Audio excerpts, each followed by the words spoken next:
Good evening and welcome to Undaunted, bringing into the news untold stories. I am Star Smart. Let's begin.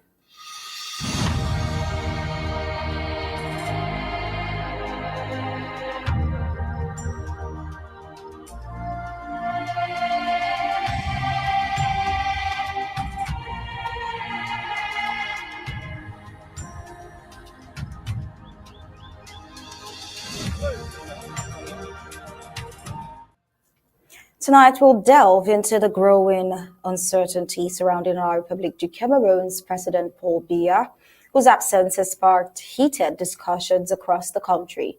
As speculation mounts, the political landscape appears to be shifting, with many citizens acting as though the presidency is already vacant.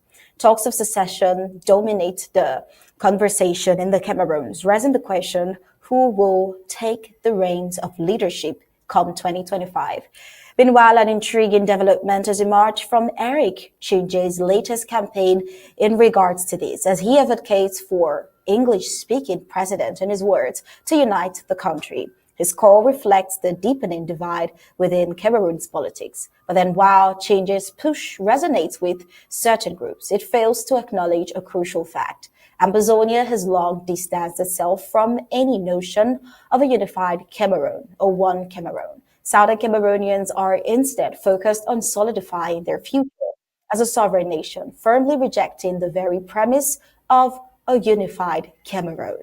Stay with us as we unravel the layers of these evolving stories and explore what lies ahead for both La République du Cameroun annexationist regime and Ambazonia in its continued fight for sovereignty.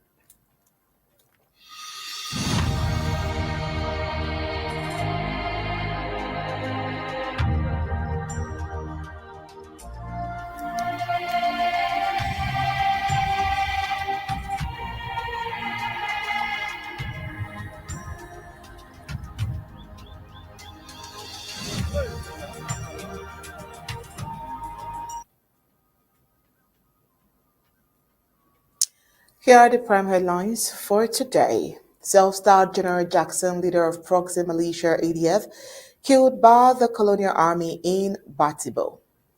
Electrocution tragedy sparks outrage and kills another in Bamenda. Colonial governor backpedals embraces diplomacy in kidnapping crisis. Atanganji is the main protagonist of the war in Amazonia, says K. Waller.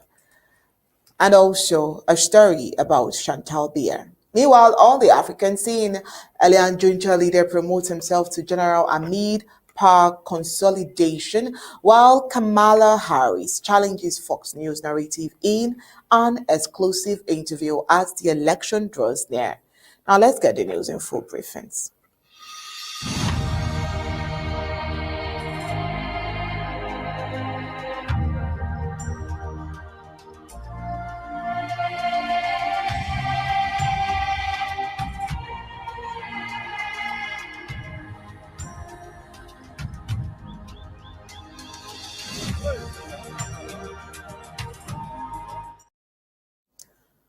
Reports from Batibo local government area confirmed the death of General Jackson, a self-styled leader of the Ambazonian Defense Forces, a Proxy militia operating under the colonial regime. Jackson was killed on Wednesday, October 16, 2024, in Kulabai village, Mamu County, by the very forces he once worked alongside.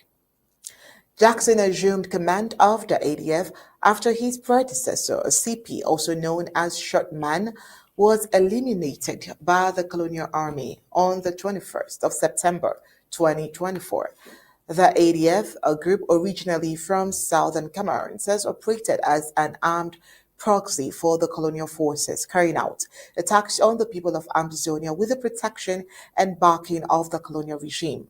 For years, the ADF enjoyed the support of the Colonial Army in Batibo and other parts of Amazonia, helping to enforce the oppressive policies of the regime. However, Jackson's killing highlights the colonial forces' use and dump strategy, turning on their former allies once they have served their purpose. Let's begin tonight. So, Undaunted here. How are you doing, sir? Well, the fate of General Jackson serves as a harsh reminder that betraying one's own people to collaborate with colonial powers only leads to inevitable ruin. The ADF, despite originating from southern Cameroons, choose to inflict harm on their own, acting as tools of oppression for external forces. Their tragic end reflects the danger of aligning with regimes that exploit and discard those who abandon their own in exchange for temporary gains. No one should betray their homeland for the sake of power or blood money, as loyalty to one's people is far more enduring than the fleeting rewards offered by colonial collaborators.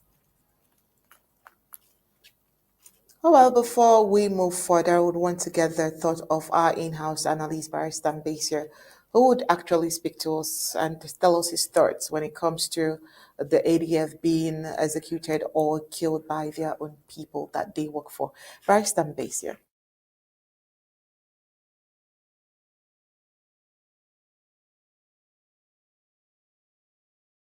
Definitely get back to Barrister Mbeseha once we're sure of proper connection. But before then, we have this particular tragedy in Bamenda. While a devastating incident occurred on the 25th of October in Bamenda's New Road neighborhood, where a young construction worker, Kenneth, was electrocuted by a high-tension cable at a building site. Residents had previously alerted colonial authorities to the risks posed by the building's proximity to high-tension cables. However, their concerns were allegedly ignored, with some suggesting that bribes, brown envelopes to be specific, influenced the issuance of building permits. The tragic event has sparked widespread outrage, with residents demanding stricter enforcement of construction regulations. Many believe that prioritizing safety would have prevented their electrocution. Well, this incident it highlights the urgent need for colonial authorities to prioritize safety and adhere to construction regulations, said a local resident, saying anyone familiar with high tension cables would never have worked there without proper safety measures. Now, the community hopes that this tragedy will serve as a wake up call for colonial authorities to hopefully review and strengthen construction regulations, ensure strict enforcement of safety standards, hold accountable those responsible for issuing permits in rig zones. But then we know all of these are rather wishes, but then wishes are not horses. And with the colonial forces and the colonial regime, that is hardly likely to happen. The incident only underscores the importance of prioritizing safety and it reveals the lack of responsible governance in the urban planning and development.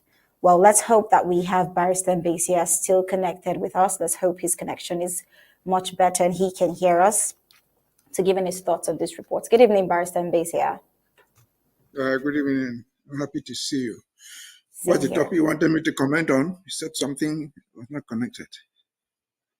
Well, we see yet another case of a tragedy, which is caused by another instance of neglect of basic amenities. We have different pole voltage. We've read about fire incidents, and in some cases, it was alleged that it's sparks from these same electrical poles that caused the fire that engulfed markets. And yet again, it has killed yet another person, and nothing is being done about it. The people are only wishful thinking and hoping that the colonial government would step in and do something about this. How feasible is that? Well, to say whether it is feasible or not, you must look at the system of governance in place. If we're having all these accidents, sometimes caused by natural causes, others caused by technical errors, such as this electrical short circuits, you must question yourself, who is responsible for all this? Is it the unfortunate victim or the structures in place? And it is the structures in place. You must question what is their responsibility? What happens to them after all these accidents? In my own opinion, there are two factors, but the most important factor is the technical services. In other words, the company that supplies electricity. Because they don't do their job, they don't do their homework. If they do anything, they steal money. That's the bottom line. And so what they put in place there, it's not worth calling it electricity. The equipment they bring, the cables they use are not worth the trouble.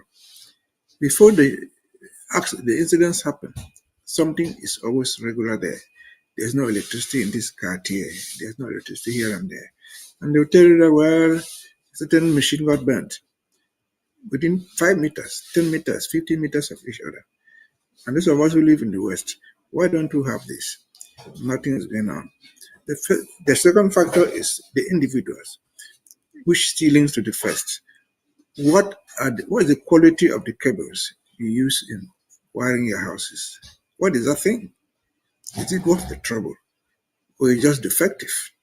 In my opinion, a good number of them are defective. But in the open market, sometimes from Nigeria, and those things get bad within seconds. There's no control. But most importantly, what is laid in place for the victims? If Sonel, whatever they call it, the Onel, or what nonsense they call that thing, if your house, the market is burnt, what's the responsibility of the electrical company? Zero. You don't compensate anybody. Nobody brings them to court. If you bring them to court, you don't have any justice. That's one way. The second point is that the people don't even have electricity. Those their transformers get burnt, and nobody replaces them. Electric poles fall on people's houses. Nobody replaces them. But what's the reaction of the victim? They go to see a certain duo. They go to meet a colonial master, who is known as the chef de terre, who himself does not have electricity in his house. And then you go to tell them that you have no electricity. So, summarily put, is an absence of governance. From the water you drink, to the electricity that you have, to the hospital to which you go when you are sick. There's no government. The government has since abandoned. If there was ever any government there, they have abandoned their responsibilities. And so we have to go back to square one and start all over again. When we were in West Cameroon, Southern Cameroon those days, what power came? There was no such a powerful thing. But it was there. It supplied electricity. We didn't hear all these accidents.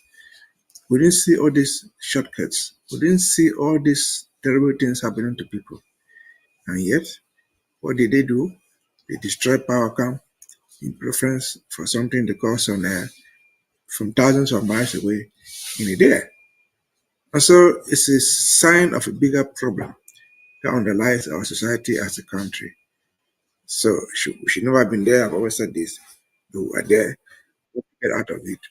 And pick the chips where they fall. Take the pieces where they are and move on. What to you? Barrister Mbeseha. Well, we'll move on to the next report, except you have another question in regards to that. All right, then we're taking a look at this particular subject that has been in the air and is still on the air. We're talking about the Paul Biya's absence. Well, as speculations swirl around the whereabouts and even the health of La République du Cameroon's President Paul Biya, a new chapter in the saga has emerged. In a scathing letter, we see a Cameroonian politician and activist, Edith Kawala, directly confronted the Colonial Minister of Territorial Administration, that is Paul Atanga Nji, accusing him categorically of being the chief architect of the war in Amazonia and serving as a puppet of the colonial regime. Kawala's letter was addressed to Atanga Nji and serves as a bold reminder that public officials are paid by taxpayers' money and accountable to the citizens that they serve. Kawala, who's an advocate for human rights and democratic governance, took Atanga Nji to ask for his public threats and insults aimed at silencing any discourse about the health or potential demise of the aging dictator Paul Biya. Well, Atanga Nji had warned Cameroonians against discussing Biya's health, an order that had been widely condemned as an attack on press freedom and free speech, not only by Cameroonians but by observers around the globe. In response, Kawala highlighted the absurdity of the public official threatening the very citizens whose taxes pay his salary. In her letter, she says, as a citizen of Cameroon, she demands that you, Atanga Nji, immediately sees the two things. First, you must stop threatening and insulting Cameroonians, the citizens of Cameroon as well. Your use of terms like Molinex and the intimidating language and tone must cease immediately. You are a minister of the Republic of Cameroon. Kindly reread Article 2 of the Cameroonian Constitution. The people hold national sovereignty, which they exercise through the President of the Republic. You are appointed by the President, but in the hierarchy of power, the people are your ultimate bosses. So they pay your salary and that of the president, and under no circumstances are you allowed to insult or threaten Cameroonians while executing your official duties. Well, Kawala's powerful statement underscores the deepening dissatisfaction with the colonial regime's terror tactics, designed to maintain power at any cost. The regime has gone as far as prohibiting any discussion of Paul Biya's health and whereabouts, as we've brought to you in the last couple of days, a move that only fuels suspicion and conspiracy theories about the president's true condition. Oh, well, we'll want to know from Barrister Mbeseha what he thinks about that letter. Of course, Ambazonians do not have so much interest there, but for Cameroonians, they think that they have the right to decide on what is best for them. Barrister Mbeseha. Well, I will say two things. Kawala's letter is a powerful letter.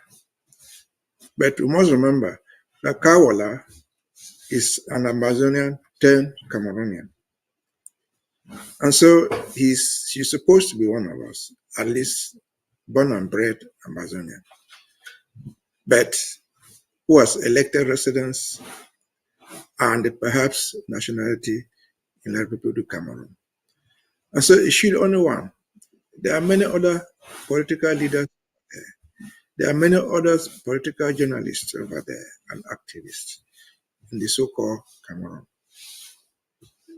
So why is she crying out? He would describe what he's saying as a voice, one single voice in the wilderness. She's crying foul in the middle of an ocean of criminals. And he asks what she wrote and said. We congratulate her for being an Aboriginal who took the bull by the horns, who took the bull by the horns to say what she said. But what does that mean? If you watch Cameroon networks, different networks, I follow them most of the time. After Atangaji wrote that nonsense, the bulk of the Cameroon media, the media in the Republic of Cameroon, has largely obeyed. They've simply kept quiet. Maybe if we can find people on WhatsApp talking, we're not going to find anything said by an organized radio TV station against what Atangaji has said. Do they like it? No. They probably don't like it. But they have been muscled to the point that they have become dead living people. And so Kawala can say all that. It all reminds us, I should remind her, that there's almost so much she can do, but there's very little she can change in her country of choice, where she floats a political party, where she lives somewhere in Douala, I'm told, and where she's writing with her pen. Where will it take her to? You can complain to the world. The world is not coming to enforce freedom of speech on Cameroon. No. Individual citizens, individual media houses will impose their will to speak freely. Not the US, not the UK, not foreigners. They can cry foul. If the citizens living there don't rise to say this nonsense will stop, nobody will stop it. And so we thank Kawala for at least being an Amazonian and for being able to say what the world is quoting her for saying. But it takes more than talking to go to the ground and change things. Nothing has changed, nothing has happened publicly to challenge Atangaji in all what he writes and says, that most of the people around the world believe is just trying to muscle the press to say there's no freedom of speech. But it did not start today. I'm surprised Kawala is realizing already now. Freedom of speech, the attempt to shut down the press, shut down freedom of speech. It did not start with what Atangaji said. I remember there's a party there they call the MRC.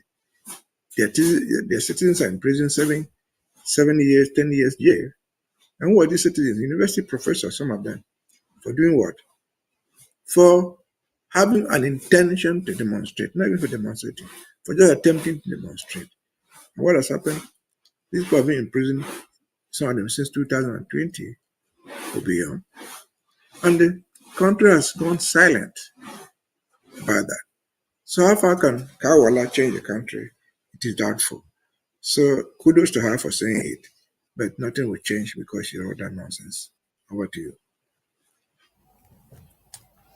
All right. Meanwhile, for the true peace and progress, Cameroonians, we think that Cameroonians must reject colonial collaborators and assert their rights, whether through Kawala's courageous activism or by resisting the continued subjugations of Amazonians. So, Only during this whole saga of the President Bia's absence, we also had the person of Andre Lutameka, who's a spokesperson for the ruling CPDM party, who backtracked on his earlier claim that Paul Biya would make a triumphant return to the country.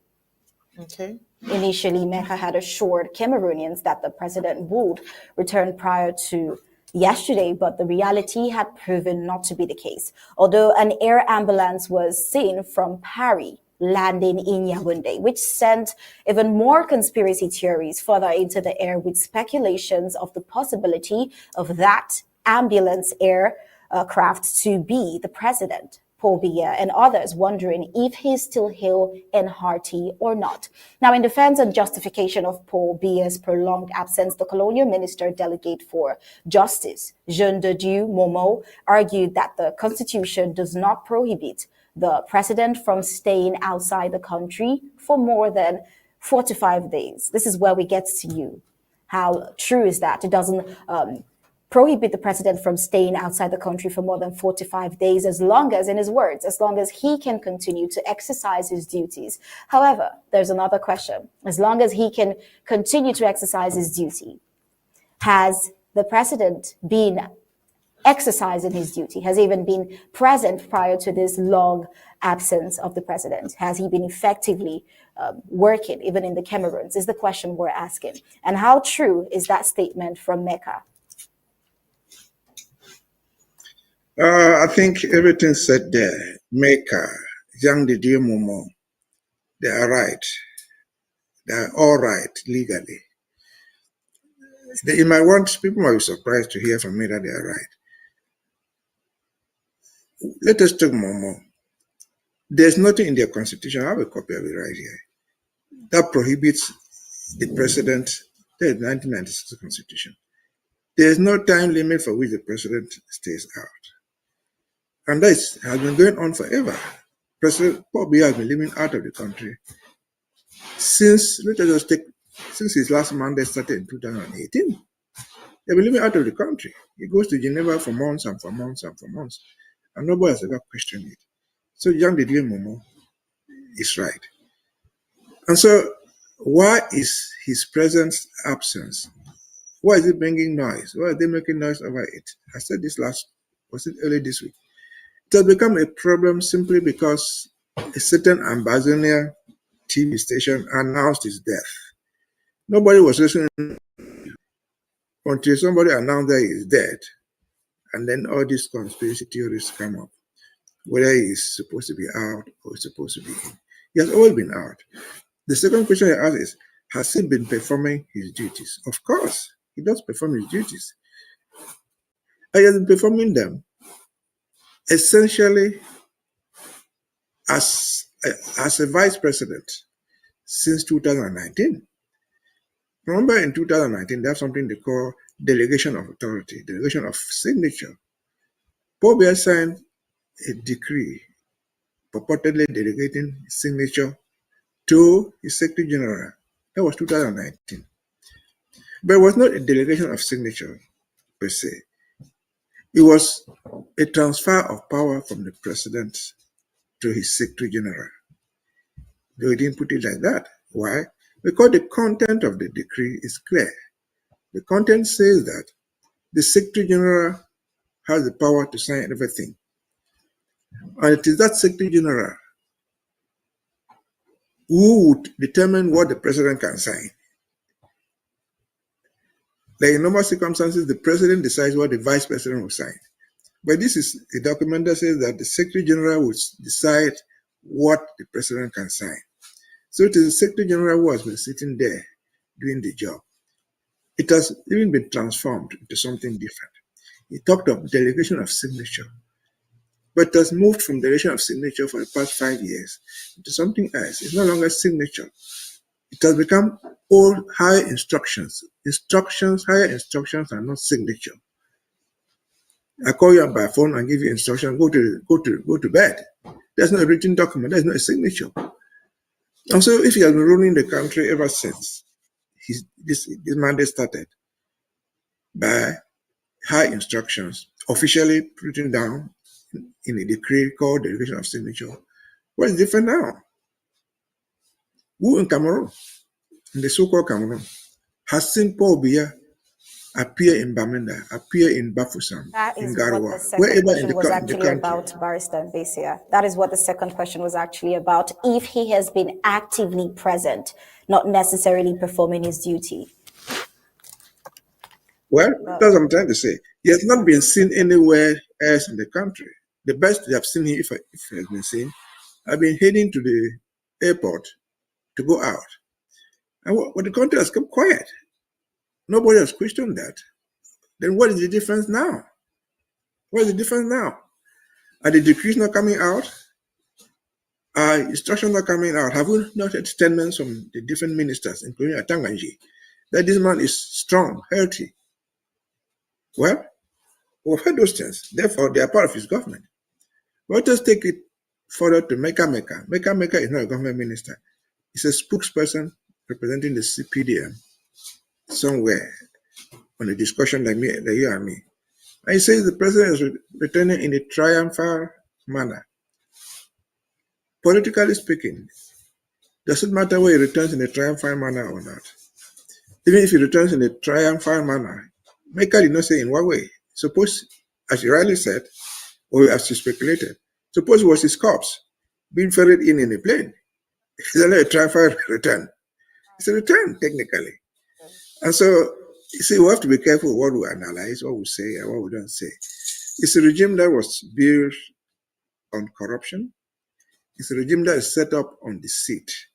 And so, whatever way you go, they are going to have a leeway out. But again, I've said before, the people of Cameroon have the government they deserve.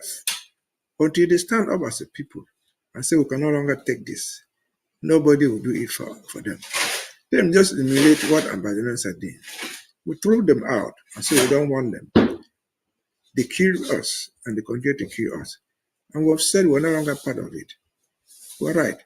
The day one day, people, in fact, the citizens or people will stand up and say, no, this enough is enough. We're no longer prepared to take this president ruling from abstention, ruling with high instruction. They will have a change that they need. But until they do it, they can blame France. They can blame anybody else in the world. Freedom is taken, is not given. And so until they can free themselves, they should not blame anybody else. Over to you.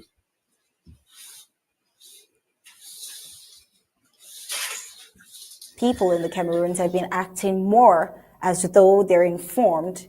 They are acting in the light like the presidential seat of La Republique is vacant because a lot of tussle and a lot of suggestion, a lot of vying for that seat has already been going on in the background. They even have figures like Eric Chinje concerning Amazonia now publicly calling for Paul Biya's resignation, and is campaigning already for an English-speaking president to lead the country. During a TV appearance, Chinje emphasized the need for new leadership and understandable sentiment. But then, Chinje's push for an English-speaking president woefully fails to acknowledge the reality that southern Cameroon's Ambazonia has already removed itself from any notion of a one Cameroon ideology. After decades of marginalization, many Ambazonians no longer see themselves as part of a united Cameroon. I mean, Ambazonia is fighting for its sovereignty, not for a seat in the La Republique's presidential stew. Now, making changes call for unity, very out of touch with the current political climate.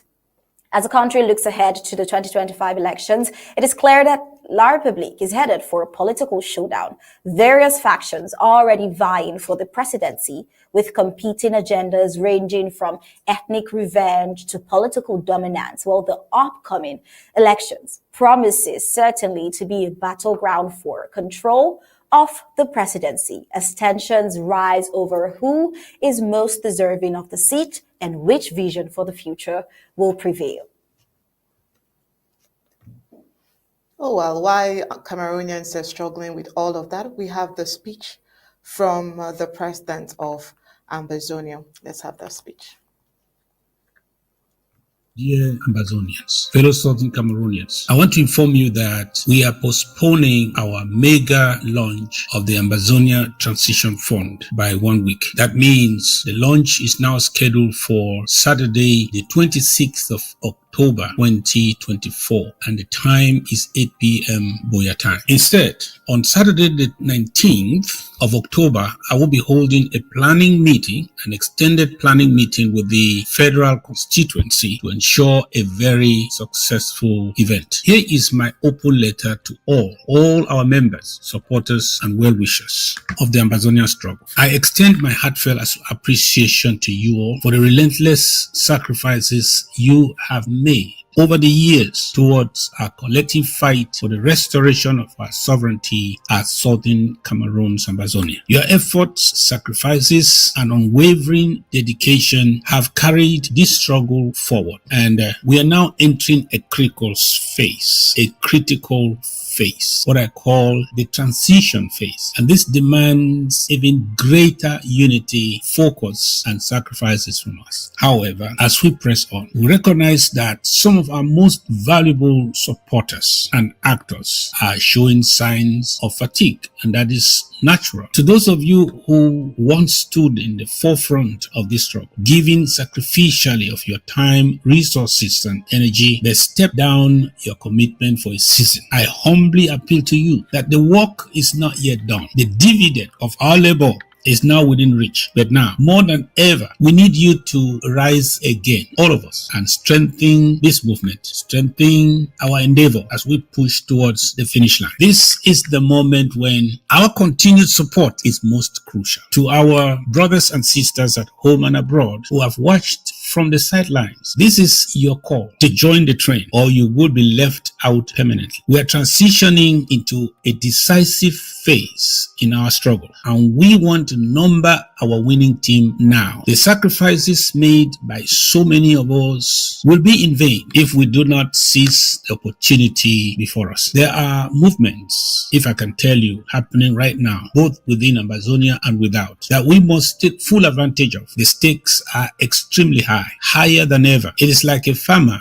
who toils through the seasons, but if he lacks the means to harvest, to gather the harvest, all his hard work will be in vain. It is not the time for factionalism. It is not the time to follow the cliques. It's not time for division. It is not the time to dwell in what separates us. We must unite, setting aside differences in ideology or approach. We need to focus and do our utmost singularly towards the common goal that binds all of us: the freedom, the unconditional freedom and restoration of Ambazonia. We must join hands and contribute to this transition phase as if everything depends on it right now, because it does. If we falter now, just to repeat myself, all the sacrifices of yesterday will be wasted. The blood, the sweat, and the tears that we have shed for our cause must not be forgotten. And we owe it to ourselves, to our fallen heroes, the patriarchs, and to our future generations to ensure that Ambazonia is free indeed in our lifetime. Our journey has not been easy, yes, but no meaningful fight for freedom ever is. Let us come together with renewed determination, putting away anything that hinders, distracts, distracts our collective progress. The time to act is now. See you on October 26 or before. October 26, 2024, with at least $1,000.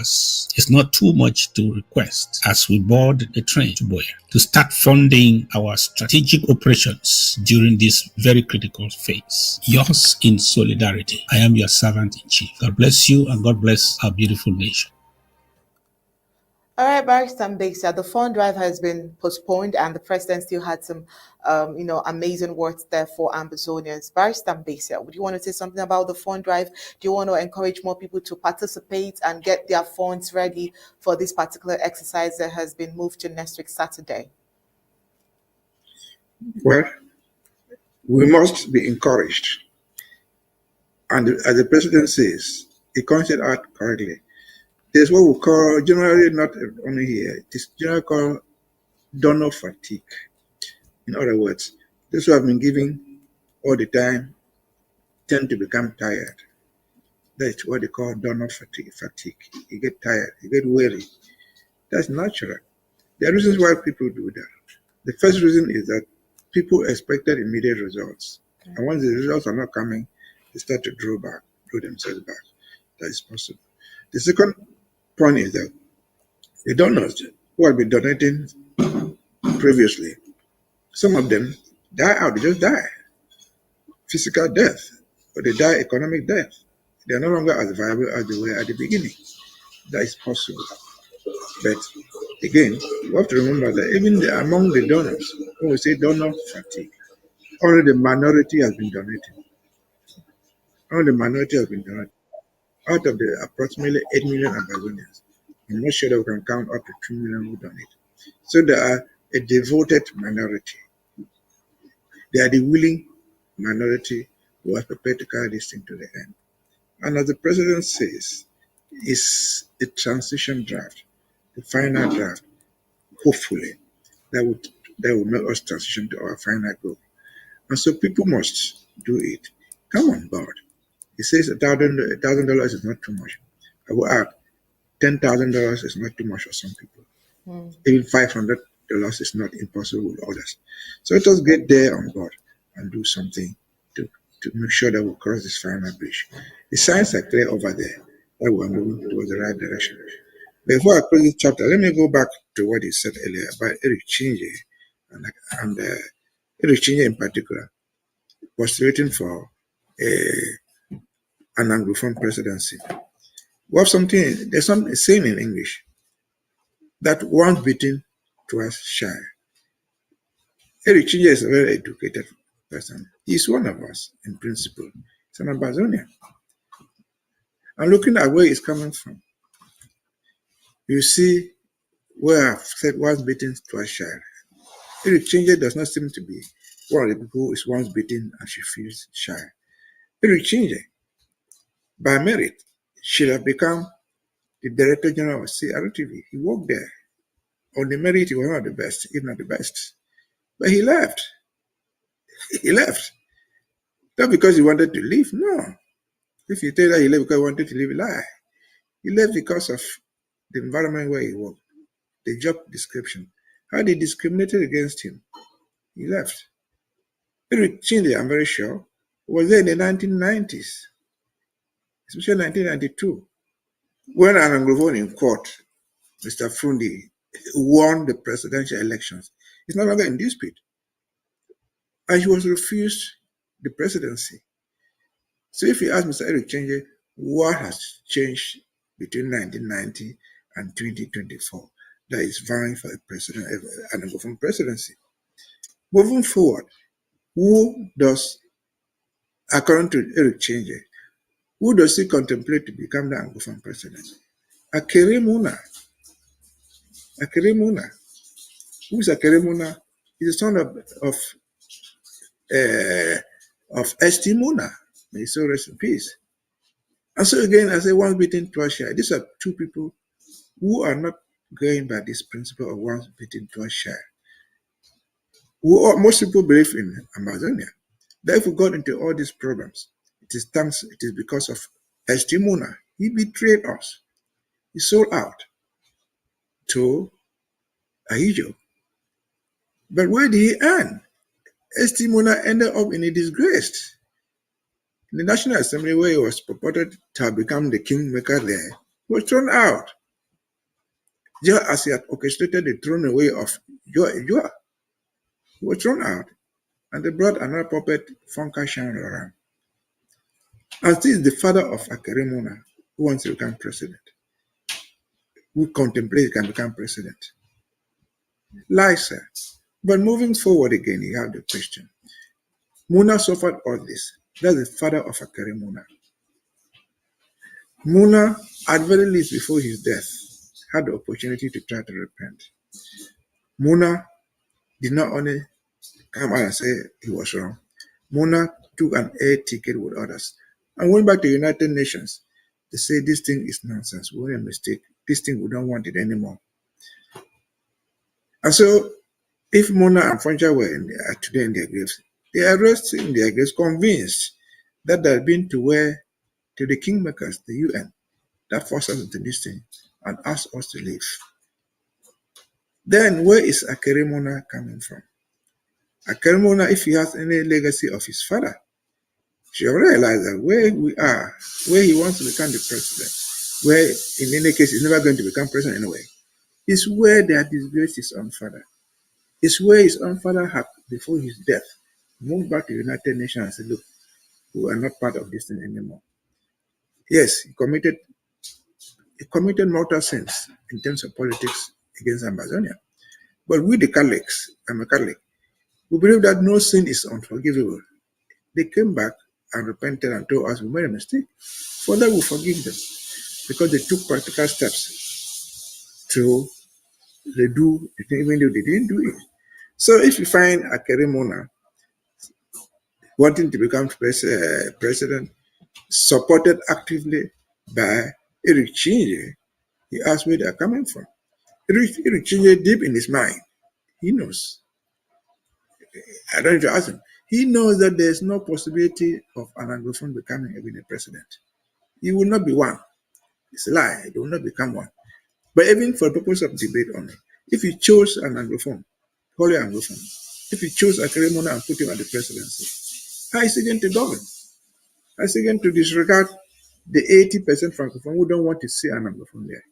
He will rule by decree. What of democracy will he institute there? So these people are just being, we respect them for their academics, we respect them for their ages, but they are just being dishonest because they know themselves. Akere Muna knows that he cannot become president. Eric Chinje knows that he will not be president. But what have they sold out up to this point? What is wrong with Muna, with Akere? If Akere says, look, I'll die where my father died, in other words, in repentance, what can't he do that? What can't Eric Chinje say, look, yes, we thought this thing was so good, I will join it. We purportedly joined in 1961. But I left it and fled from it. What will make him better now if we decide to join? So it is a chunk of dishonest people, white-haired people like me, who are not telling the younger people the truth. They're just dishonesty. They know I'm but they will not be one. That's just dishonesty. They know that they themselves suffered it. And they are on their dying bed like me, and they are pretending that let us just go there so they can buy another time to live. Over to you. Thank you so much, Barrister Mbeseha. We still have another hot topic we'd want you to, delve into, talking about Bernard Okalai Belai.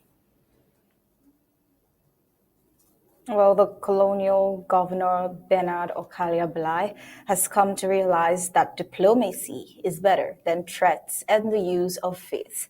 Well, in a surprising turn of events, colonial governor Bernard Okalai Belai has shifted his gears in the ongoing kidnapping saga of the colonial divisional officer Ewani Roland, after initially issuing threats and sealing shops in Idabato, predominantly owned by Nigerian settlers. Governor Belai has opted for diplomacy. Governor Belai's change of heart came after a visit to Idabato, where Roland was kidnapped on October 1st, Ambazonians Independence Day at that. The colonial administrator initially gave a 72 ultimatum for Rowland's release, but with no progress, he reversed course from threats. Well, on Tuesday, October 15th, Governor Belai's office announced a meeting between Colonial Defense and Security officials and a delegation from the Nigerian consulate led by Ambassador Taufik Ambasanjo Koka, who is the Nigerian's Consul General for the Federal Republic of Ambazonia. Well, this dramatic shift highlights the limitations of force in resolving conflicts. Governor Belai's decision to engage in diplomacy may pave the way for Rowland's safe release and address underlying issues deriving the crisis. Residents welcomed the shift towards diplomacy, hoping for a peaceful resolution, and this is a step in the right direction, said a local resident. They also said that we urge Governor Belai to continue on this part and prioritize dialogue. This also shows that La République du Cameroon can come to terms with diplomatic progress and process of negotiating with La République du Cameroon and Ambazonia. Now, he has backpedaled in the situation involving the kidnapping of the Colonial Divisional Officer of Idabato, Iwane Rowland, after initially issuing threats. He met with the Nigerian Council for the Federal Republic of Ambazonia to devise a diplomatic approach to secure the Colonial DO's release. Before backpedaling, the colonial administrator sealed all shops in Idabatu, predominantly owned by Nigerian settlers. He promised never to reopen the shop until his collaborator is freed. Well, just like we know, unknown gunmen reportedly kidnapped Rowland on the 1st of October as Ambazonians celebrated their Independence Day, and he has remained in the captivity since. The colonial governor has maintained that the colonial DO is being held in Nigeria. He has, however, failed to provide any evidence to support this statement.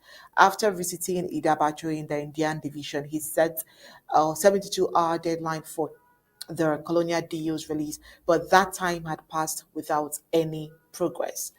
So, contrary to the initial brutal attitude of Okalai Belai, on Tuesday, October 15, the communication department of his office announced a meeting that involved officials from the colonial defense and security sectors and a delegation from the consulate.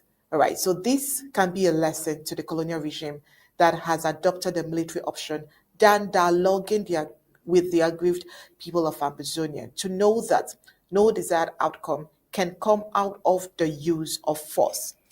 So I want to emphasize on that particular sentence again. No outcome, positive outcome, can come out of the use of force, not to mention force in this case. Barrister Mbeseha. Well, I say there's a saying that everything is possible in Cameroon. You see, what is Sir Okala Bilai doing there? In short, let me start from the summary to the thing. Okala Bilai is simply admitting defeat. He has issued an ultimatum. That has gone nowhere. It has been 72 hours, 3-4 times over, and the guy is not yet back. And so ask, what is the essence of all this talking? It just goes to indicate that we have a government, call it what they have in Cameroon. A government that does not exist, a government that does not know its left and right. If they must change tune to diplomacy, what is supposed to apply? Is it Okala Bilai?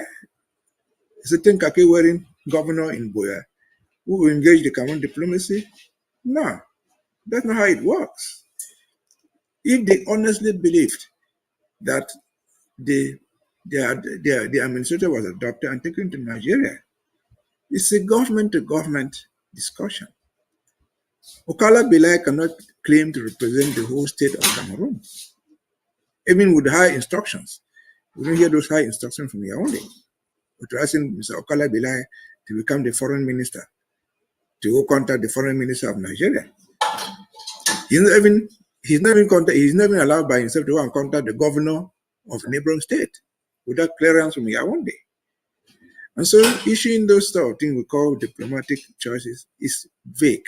It's just lying. It's going nowhere.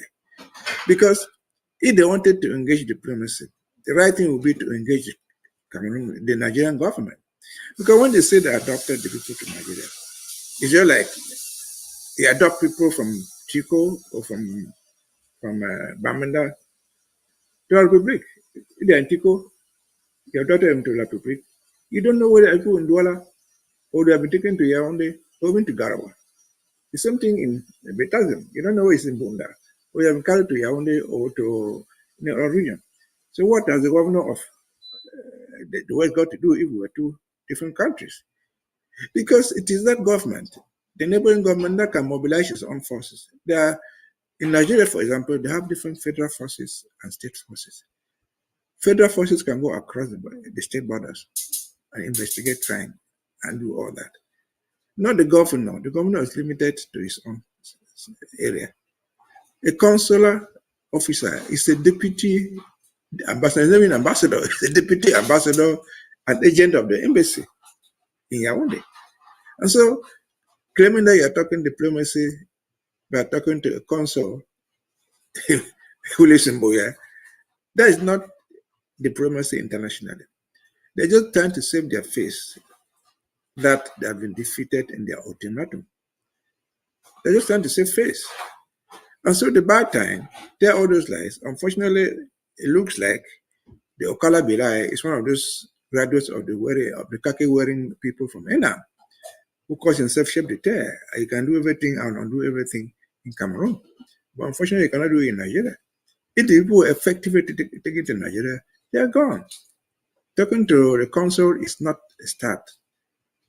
Talking to the Nigerian federal government is the rightful place. And who talks to the Nigerian federal government? It is not a governor of Southwest. It is not even an ordinary minister. It's a minister of foreign affairs. That's the domain for which that guy is supposed to do it. So Okala Bilai is wasting his time. They are just buying face. Again, as I said last week, because it does not really mean much to them whether that guy is Sambe Monday. Come on, Sambe somebody, the deal. Whether he does or not is not their problem. They don't care.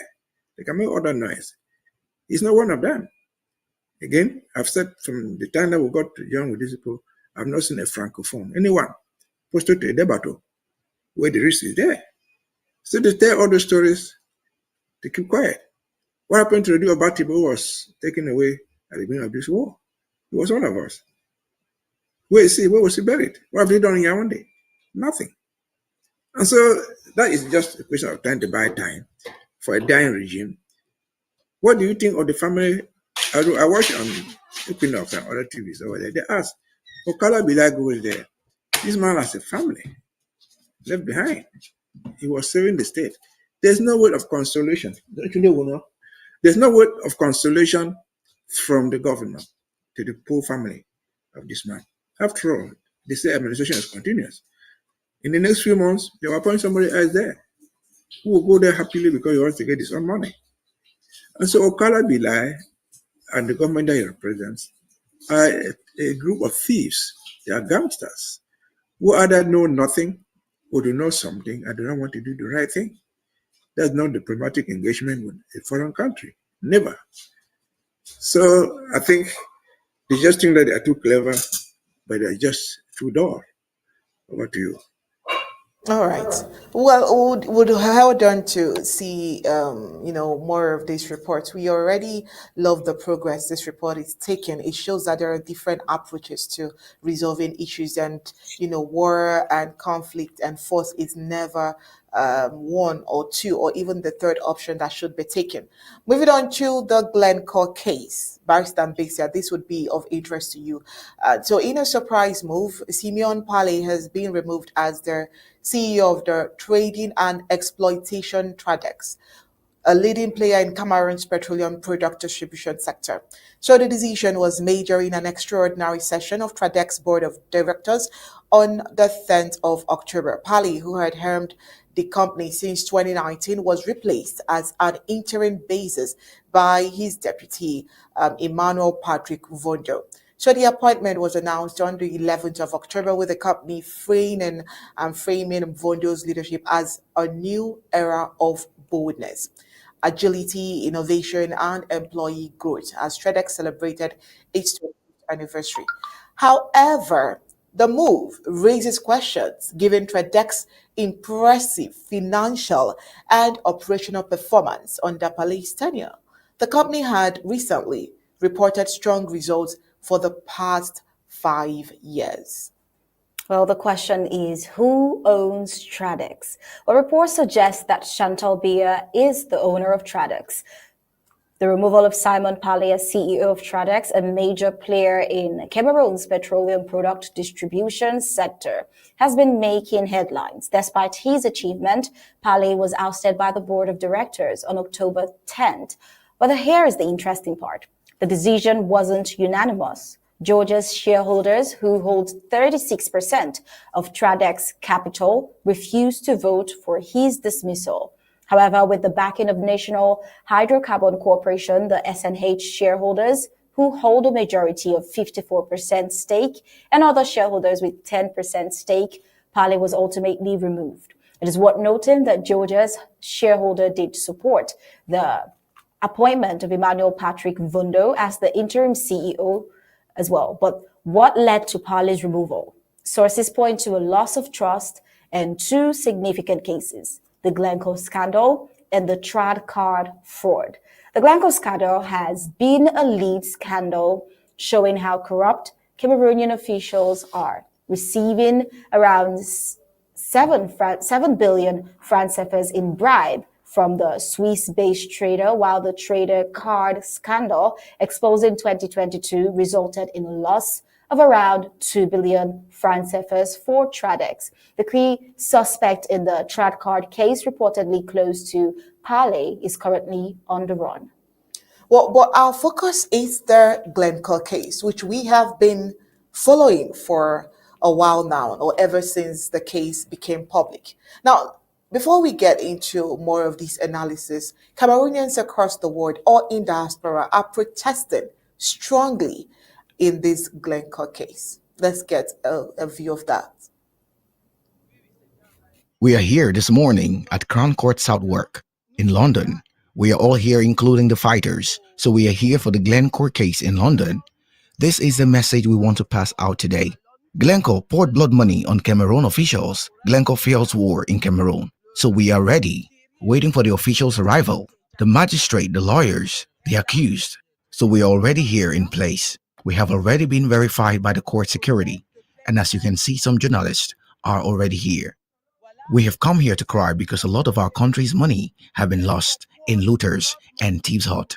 We are here to reclaim the remains of Paul Biya, which has been kept in the fridge. We all came from very far places. Some of us from Manchester, some from Birmingham. We came from different places. The British press will be here today, and we will declare before them that the dictator Paul Biya has been in the fridge for more than a month now, and no one in Cameroon has seen him in 30 days. Look at the Amazons here. They are crying tears of blood because there is a lot of bloodshed in our country. Cameroonians' blood, rivers of blood, are flowing in Cameroon. We are here to expose the stealing, the crimes that happen in our country. We have introduced our complaint in the English Justice Network. We are waiting for the arrival of the officials to lay down our request. Paul Biya has to go down after Amadou Ahijo. And if you people make a mistake to bury Paul Biya in Cameroon, he will be dug up. I tell you, I and my team will dig him up. He can be buried in Cameroon. That is bad luck. How can you people want to come and soil our land? Plan should be for Paul Biya's remains to be buried in Geneva because that is what he's always wanted. They don't want to tell you people the truth. Paul Biya is dead. Chantal Biya was told to bring him back to Cameroon so that he can rather die there, but she refused. She chose for him to die there in Swiss. Just as you chose to go and die out of the country like Ahijo, you too will be buried out of the country. Join us here at London Bridge and don't be scared. We will follow the Glencore case till the end. We will ensure that our money goes back to Cameroon. Our children are dying back in Cameroon. We are all children of Cameroon, and we are not meant to be divided. Paul Biya helped to cause tribalism amongst us, for us to hate each other, but we were all made to be one. We are Cameroonians, indivisible. We want Paul Biya's remains. What is certain is that Paul Biya is dead. Ahijo as well stayed out and was buried in Senegal. Well, the Glencore case is making headlines all over the world, as you can see. But this time around, with Simeon Pali, who was a former SNH sales director, being dismissed over allegations of taking $13 million in bribe. While reports suggest that Tradex, a company owned by Cameroon's First Lady, Chantal Bier, was involved in the scandal. These developments may be a significant lead for a Cameroonian who has been searching for those involved in the Glencore case. While it appears that Simeon Pali acted as a conduit for the First Lady, who allegedly received payments on behalf of the President Bier. This news has sparked outrage among Cameroonians in the diaspora who are protesting against the Bier's administration handling of corruption. Well, to put into correct context, we see Glencore, who has already pleaded guilty to bribing officials in several countries, including the Cameroon, to secure oil contracts. Now, the company agreed to pay a massive fine of £280 million. The UK's Serious Fraud Office investigation revealed that Glencore paid 29 million US dollars in bribes to gain preferential access to oil in Africa. This scandal highlights the need for greater transparency and, of course, accountability in the oil industry, especially not just even in Cameroon, but all across Africa. Ambazonians particularly still think that the President Bier's wife, Chantal, involvement in this case speaks quite some volume. Well, Barrister Mbeseha. So a Cameroonian has been looking for someone, a list to work with. Well, a list has been provided, or let's say a name has been called. Do you think that this can give any lead to a Cameroonian who has been at the helm of affairs when it comes to trying to work on this particular Glencore case? And what do you think with Tradex coming into picture at this time? No, I don't think it's going to help a Cameroon in any form or shape. I've said this before. You see, if you see what is going on there, call it Glencore.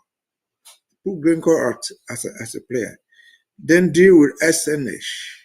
Or deal with Tradex. All these companies, you can add Sonora there. They deal with trading in gas and oil. All gas and oil transactions in Cameroon end up at the presidency. As simple as that. They end up at the presidency. The head of the presidency is Mr. Paul Biya. The other workers there, left and right, are their cousins, their brothers-in-laws, their nieces and their nephews. It's a family transaction. It's a national business turned into a family issue. You see, Mr. Pali, at the time of this corruption, he's alleged he was the commercial manager in SNH. Then he moved from there to head Tradex. A commercial manager of SNH is a very lucrative job.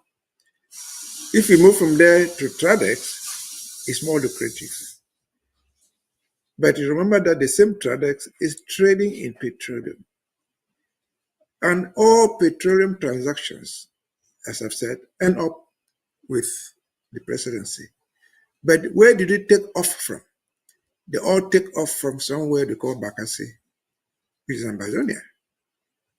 There, as the money filters down, it goes to the presidency, which officially, all money that coming are from Sonara, that coming from SNH, or any other transaction deal with oil, they go to the presidency, and officially, and I'm saying officially, the presidency does not owe any responsibility to tell you what the money is. It doesn't tell the nation what it is. They can say, okay, we're giving you 30% into your budget, but you don't tell the nation how much it was that you're giving them 30% into the budget. And in any case, you give 30% or 40%. What becomes of the other balance? Nobody can question it. That accounts for why to be in the presidency as a child, as a worker, or any form is a terrible advantage. If you remember the story of this small Blender, what you call her, the daughter of Mr. Paul Biya. who flies in jets. She hires private jets to fly around the world. What's her job description? What does she work? She works nothing. This is money from SNH. Call it money from Bakassi. This is Mr. Paul Biya, we say is sick. He has been lying in Switzerland, going to hospital there for months and months without returning home. Those things are paid for. You don't find any presidential budget for the president's health. This money is stolen from the people. In addition to treating the president, they go there with hire planes and they park them there. You pay parking fees for putting a plane there forever and ever. You pay. This money managed by certain Ayolo, who is supposed to be the director of the civil cabinet, who came out to say the president is working so hard from Switzerland. In other words, they have a presidential office in Switzerland because he doesn't move alone. One Pobia is around out of the country. He moves with the whole presidential office to Switzerland. He hires hotels and maybe regions, the whole countries to launch his presidential staff there and pays for. So the Glencore thing is highly linked to the presidency. It is alleged to be corruption. But corruption is defined by every country to which it belongs. What do you may consider as corruption? It's not corruption. What, for example, let me just give the example, which is funny. There are communities in the world who allow a woman to marry more than one man. And therefore, sharing women is not news there. In our own community, you marry to me, you're my wife. If you go out with another person, it is adultery. It is punishable. But in that community where they share wives, you can go out with so many women, that is not adultery. So what has happened in Cameroon as far as Glencore is concerned, I'm trying to illustrate, they don't consider it a crime within their own society. That's why they came out and said no crime has been committed. The Director General of Sonora said no crime has been committed.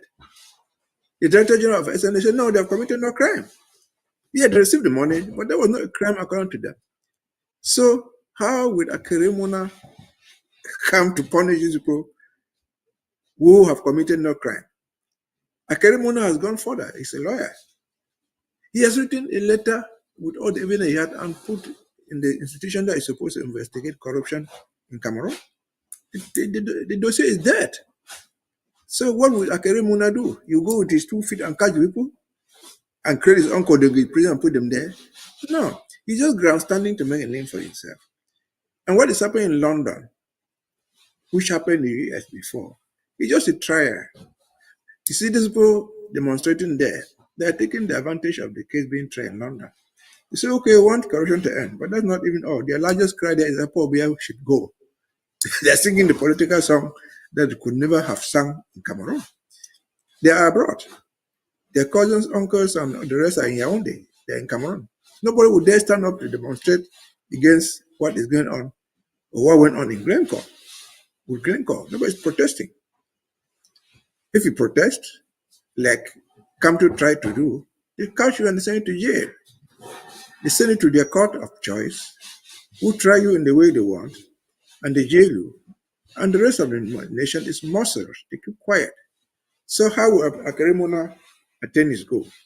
Akeremona's original goal, I think, was not even to punish the criminals. No.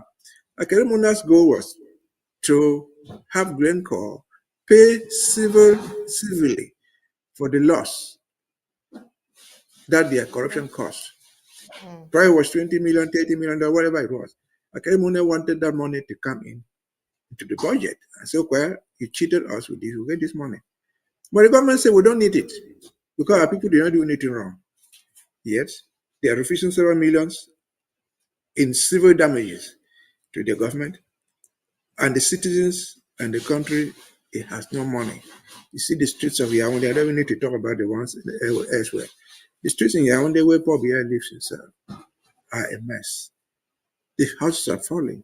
There's no health care. And they're refusing money. So how will Mr. Akeremona ever succeed? You're wasting your time. You can make a grand name in a newspaper. You fought corruption. And so what? And so what? It goes out to his other statement we said earlier. When people like Keremona again, people like Eric Changer again, who are sitting right there. They see these things, they tend to make a name out of nothing. They will not go anywhere. Keremona has made his name because he has successfully recovered some money, perhaps, for Gabon and other countries that were involved. They healed him there. That's a good job. But nobody's going to heal him in Cameroon. Eric Changer, for example, again, he left CRTV. I don't know what his pay there, but you can say that as a fact. What he earned in the World Bank, which was involuntary, he didn't volunteer to go there, was probably 10 times more than what he was earning in CRTV. So be it. So we have people, good Ambazonians, turned into Camerooners, good people in heaven, trying to transform hell into another heaven. It's not possible. Hell will never become heaven. And so, poor Keremona, poor Eric Changer, you're in the wrong place. Over to you. All right, Barrister Mbeseha, thank you so much. I'm sure that on Saturday, when we'll be doing Ambazonian this week, these could come up as part of the discussion, and you would have enough time to actually throw in your thoughts, extra thoughts that you would have. But it's at this point that we'll let you go. We'll take the news across Africa, news across the globe coming up next.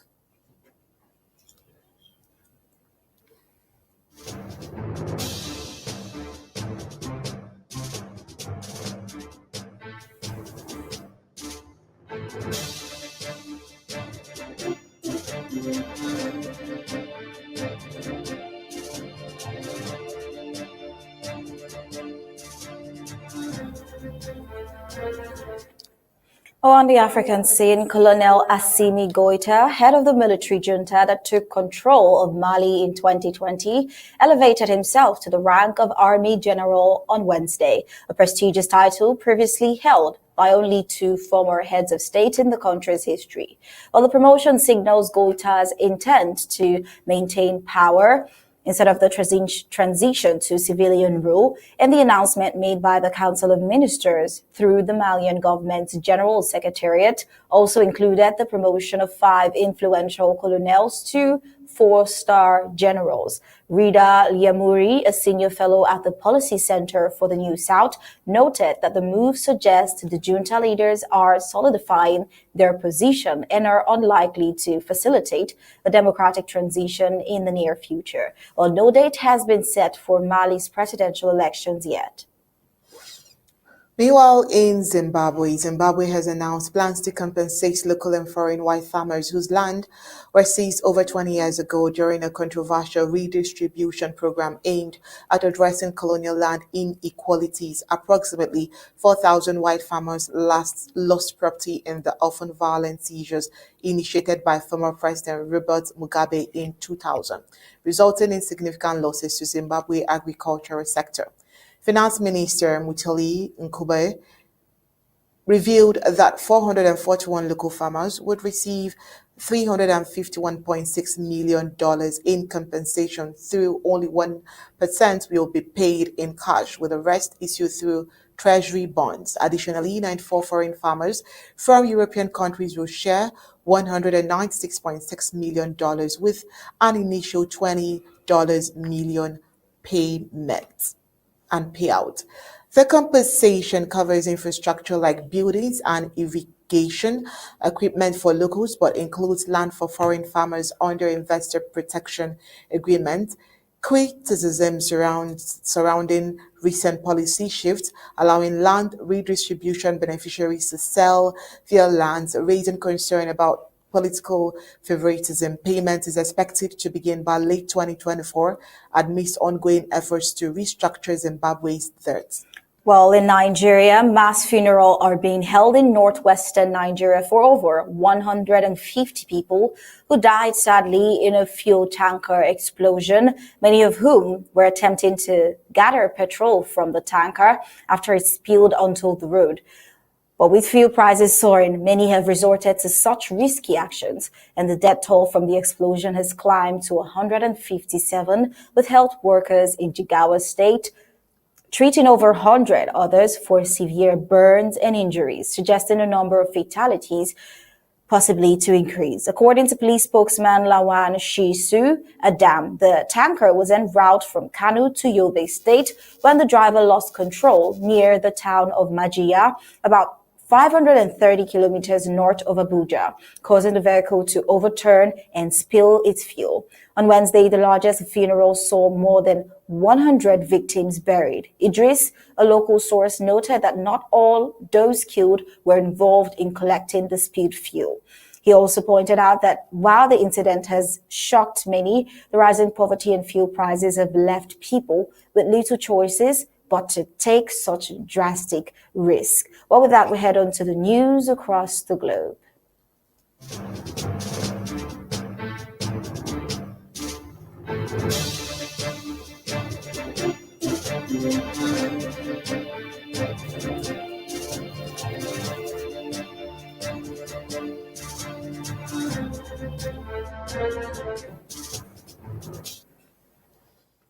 Well, Kamala Harris, the Democratic U.S. President nominee, recently had a combative interview with Fox News where she clashed with host Brett Baier on several sensitive topics. These included transgender prisoners, illegal migration, and President Joe Biden's mental fitness. This interview was a bold move by Harris, as Fox News is known to host some of her most vocal critics. Well, the timing of this interview was crucial, with less than 3 weeks to go before polling day. Harris' appearance on Fox News is part of her series of media appearances aimed at reaching a broader audience, notably her rival, Donald Trump. A frequent Fox News guest also appeared on the network recently in a town hall-style event with an all-female audience. Well, during the interview, Harris and Baier frequently interrupted each other, with Harris emphasizing her desire to fully respond to points raised. The tension was palpable, reflecting their intense political climate. Well, it is worth noting that polls indicate women voters are skeptical of Trump, who face questions on the economy, immigration, fertility treatment during their own town hall event. Trump's response, particularly on fertility treatment, have been criticized so far. So these are the few takeaways from the interview Undaunted gathered. First, Kamala Harris' break from Biden. Harris pledged a clean break from Joe Biden's presidency during her Fox News interview. Donald Trump's struggle with women voters. The poll so far has suggested that women voters remain skeptical of Donald Trump. Also, the combative nature of Harris' interview. It has reflected the high stakes and tensions surrounding the upcoming elections in general. Well, away from the U.S. elections and on to North Korea. In a stunning revelation, reports have emerged that North Korea has sent soldiers to join Russian forces in Ukraine, sparking concerns and outrage from the international community. This expected alliance has raised the stakes in the ongoing conflict, fueling fears of escalation. According to White House National Security Council spokesperson Sean Savette, Washington is deeply concerned by these reports, viewing them as a sign of Russia's growing desperation. In his words, such a move would indicate a new level of desperation for Russia as it continues to suffer significant casualties on the battlefield in its brutal war against Ukraine.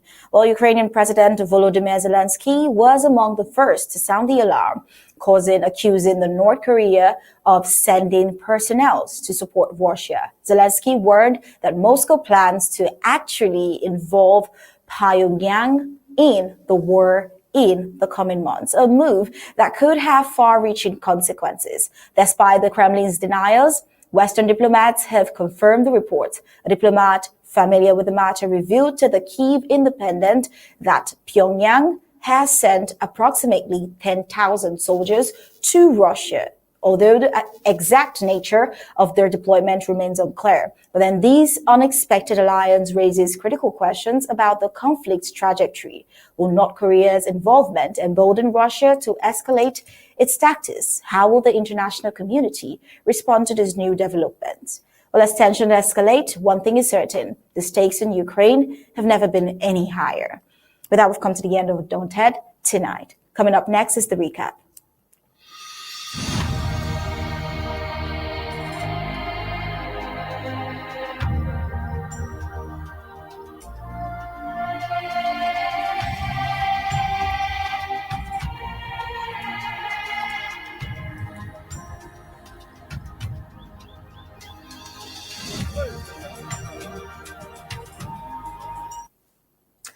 All right, before we go, let's take a look at the major highlights of tonight's report. Well, on Undaunted tonight, we brought to you the self-styled General Jackson, leader of Proxy ADF, killed by Colonial Army in Batibo, as well as the tragic electrocution that sparked outrage after he killed one in Bamenda. We also brought to you the Colonial governor backpedaling and embracing diplomacy in kidnapping crisis after threats did not work. Well, tonight on Undaunted, we told you that junta leader promotes himself to general amid power consolidation, while Kamala Harris challenges Fox News narrative in an exclusive interview. That's it for tonight's Undaunted. Bring it to the news and short stories. On behalf of Sir Smart and the entire Undaunted crew, we say thank you for tuning in. We leave you with ABC Amba TV images. Good night and God bless you.